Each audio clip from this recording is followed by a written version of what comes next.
Labą dieną, sveiki sugrįžę į mano YouTube kanalą. Šiame video norėčiau pasikalbėti apie tai, kokie yra anglų kalbos privalumai.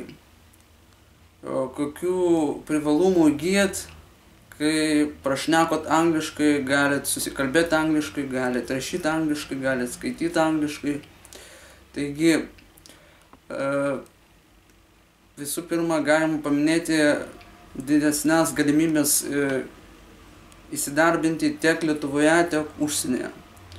Lietuvoje jūsų anglų kalba bus vertinama, nes galėsit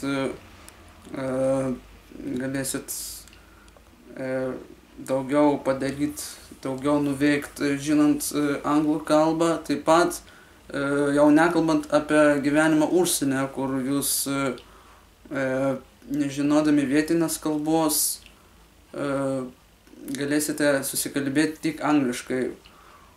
Nesvarbu, ar jūs važiuojat į Pietų Europą, į Vakarų Europą, į kitus žemynus, į Afriką, į Ameriką, į Australiją. Visur anglų kalba yra kaip tokia tarptautinė kalba šiuo metu. Žinoma, yra šalių, kur prancūzų kalba yra pirma, bet vis tiek anglų kalba turi tą pirmumo teisę, kaip sakoma. Ir ji tikrai padės jums greičiau susigaudyti įvairiose situacijose užsienyje, susikalbėti angliškai, spręsti įvairius klausimus, dalykus, problemas būtent anglų kalba. Ir aišku, jeigu važiuojat į šalį, kur anglų kalba yra pirmoji, kaip antai Anglija, JAV, Australija, tai ten, žinodami anglų kalbą, greitai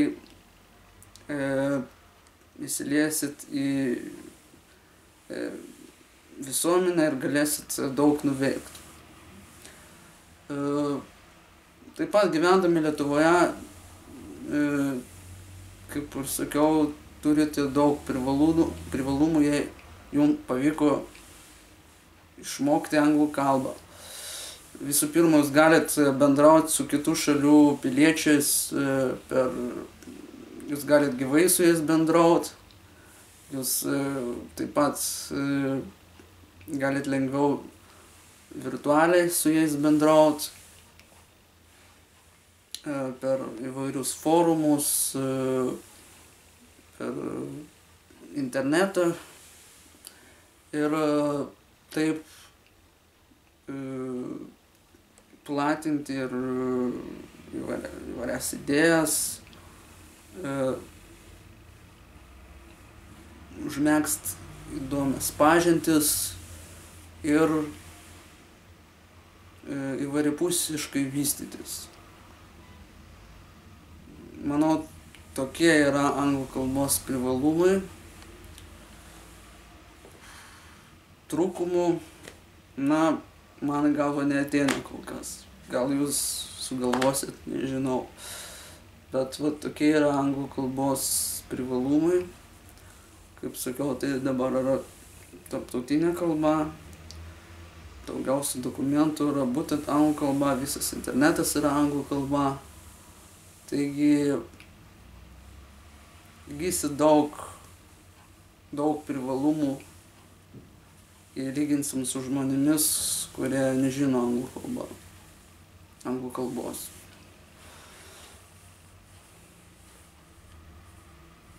Taigi, manau, pasakiau viską, ką norėjau pasakyti. Iki kito karto. Iki viso.